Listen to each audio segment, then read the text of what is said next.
Greetings, Marius again. Before we proceed, please sign the legal waiver provided that I am not liable for any psychological damage you suffered if you endured my previous 2 TTTSCCS1 videos. All the bugs shown in the second video are fixed, except for the FTC map-based objective markers conflict issue. On that note, the Crusade missions that need FTC map objective markers shown up here, removing before you load them are week 2, both missions, week 3, mission 1, the standard mission, week 5, mission 1, the standard mission, week 8, mission 2, the specialist mission, and week 9, mission 1, the standard mission.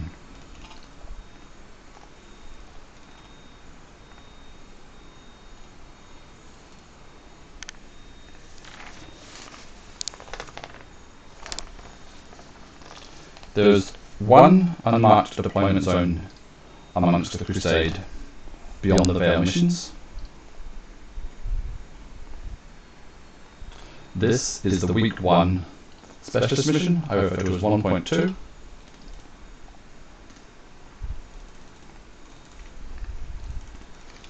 And for that mission, simply load the Combat Patrol, Eternal War and Decisive Attack mission deployment zones.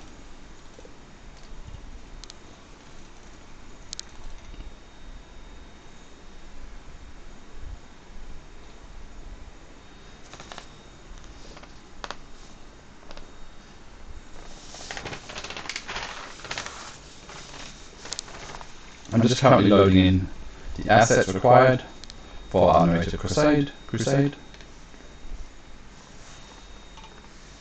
We will quickly go through the first 2 maps and the missions and how to play them.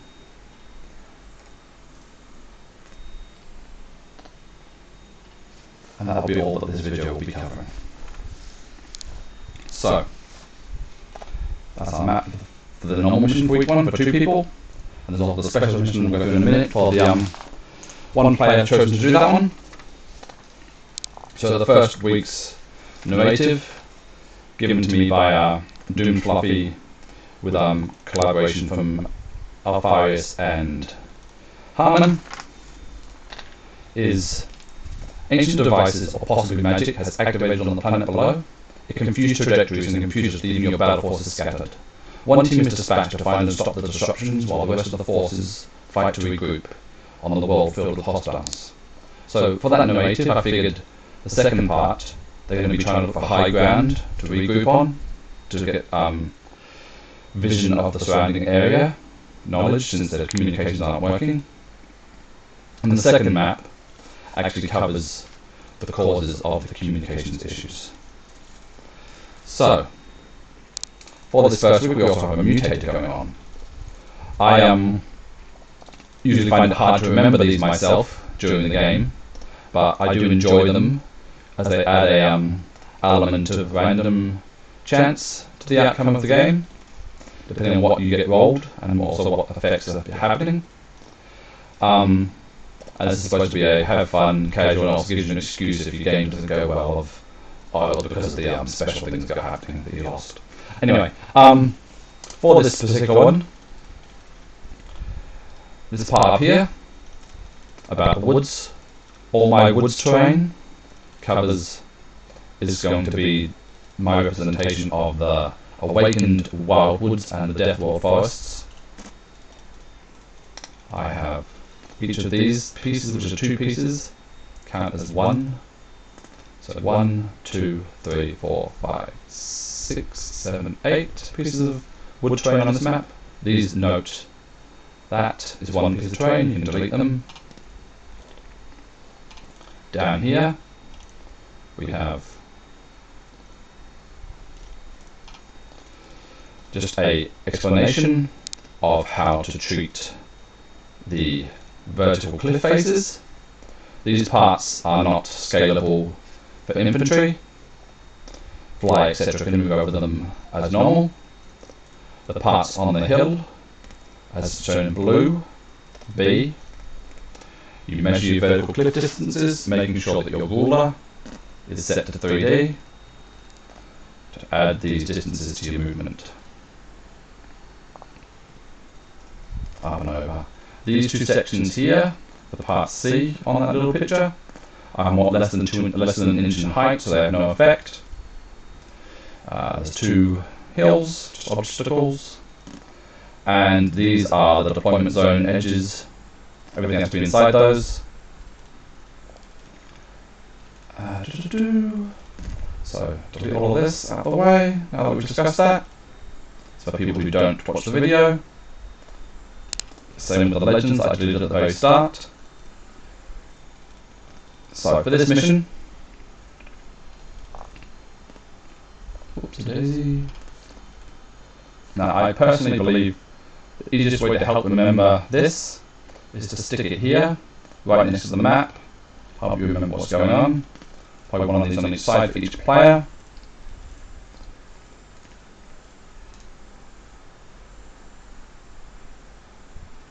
Okay. So, this first mission.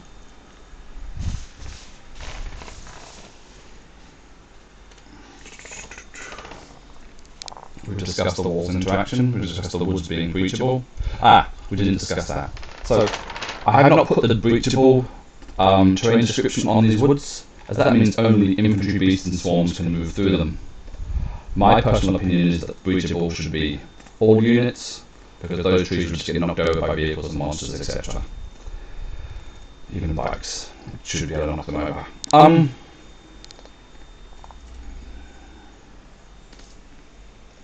Obscuring is another issue due to GW's wording. Things less than 5 inches high are supposed to not be said obscuring. If a piece of terrain says obscuring on it, it is obscuring. These do not, these are just dense cover. For the -1 area terrain if you're inside them only. Our objective dense cover is -1.3 inches.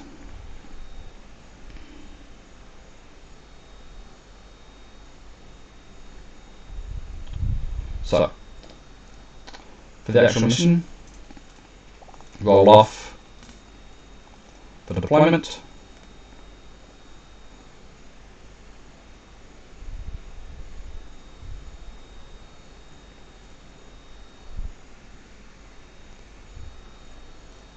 The winner picks, obviously, if they want to deploy first and be the attacker, and then put objective markers on first, which I'll explain what you'll be doing with extra objective markers in a minute, or wants to deploy second and pick which quarters. So, to actually deploy on this map, the attacker will be putting down 2 units first, one in each diagonally of the table corner, and then the defender will put 1 unit down in each diagonal of the table quarter, and then repeat until you've deployed all your units. Once that is done, roll off to see who gets to go first. The winner of the roll has to go first now, with the changes we've just had occur with the FAQs. Once that is done, to actually score in this mission, you get points for having units wholly within the central circle, destroying enemy units at least partially within the central circle,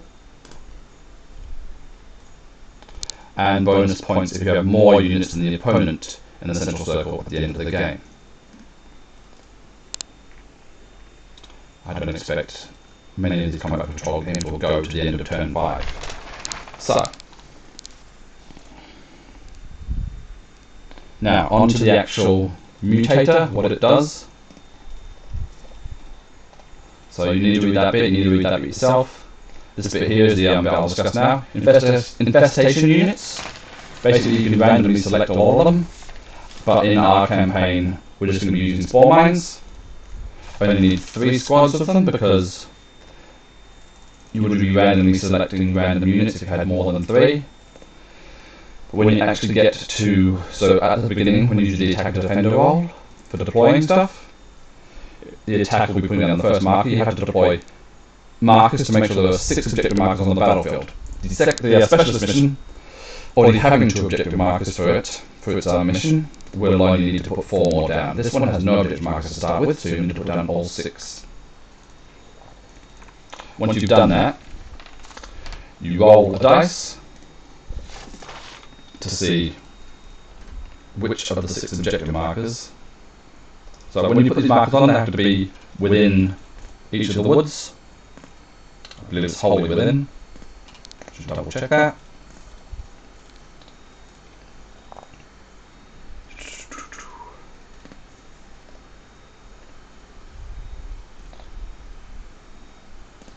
Now they can be hanging up, they're not wholly within, just in areas of jungle terrain.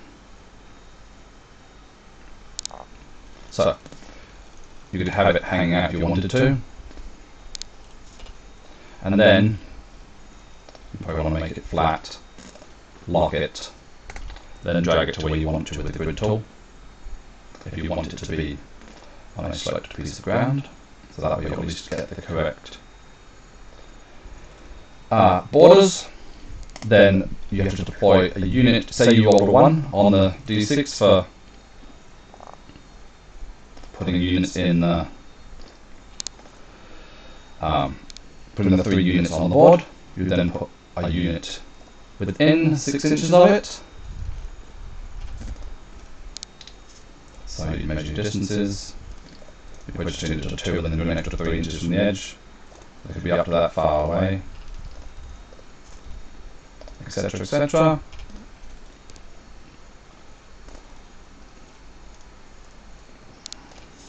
Then each player will be having a turn, and then after each player has had a turn, these non-player units have their turn, as described in here. They're not allied to anybody, so as a tyrannous player, I can't control them. They're just going to be a non-player controlled third faction, and then it explains how they interact there. Then you have to roll your battlefield twists and your mysterious objective markers. So you roll the dice for the battlefield twists on a D3. Using a D6, a 4 is number 2. You could also just use a D3 for the other one. Mysterious, I got a 2 as well, so that one also goes to 2.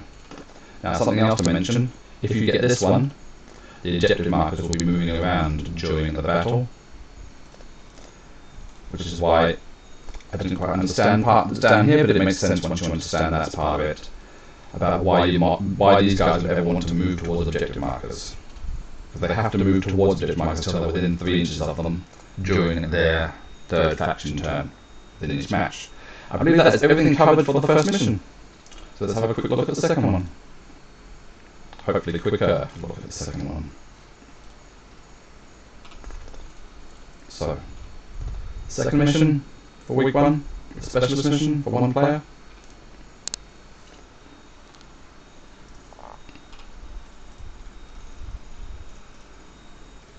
Unlock that. So we can have a look at the map. So the same deal with the spore mines, with this card. 1, 2, 3, 4, 5, 6 areas of woodland on this one. Get this out of the way.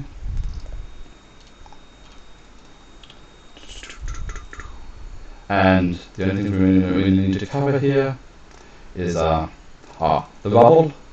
You have to actually have your model onto a piece of the rubble, not just touching the side of it, to count as on the rubble terrain for the light cover. I believe that's discussed here, covered there. Woods and rubble for the breachable issue, as in the other one.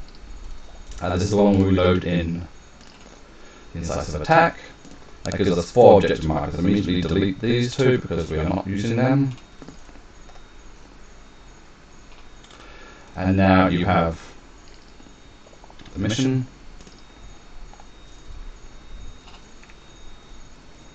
See 2 objectives in the middle.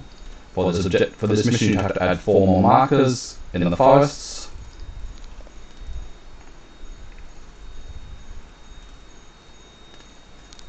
This down here was another style of objective marker. It's the exact same correct measurements.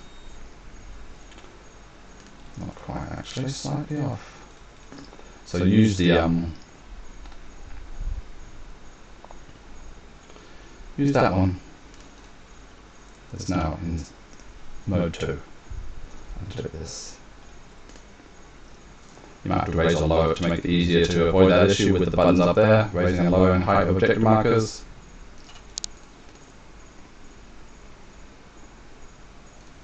So you can raise them and lower them a bit to make them easier to select. Alright. So in regards to the narrative, this is the satellite dish and some old tech that are causing signal difficulties for your ships in orbit. Obviously you won't be able to put the card there, or you can just delete the satellite.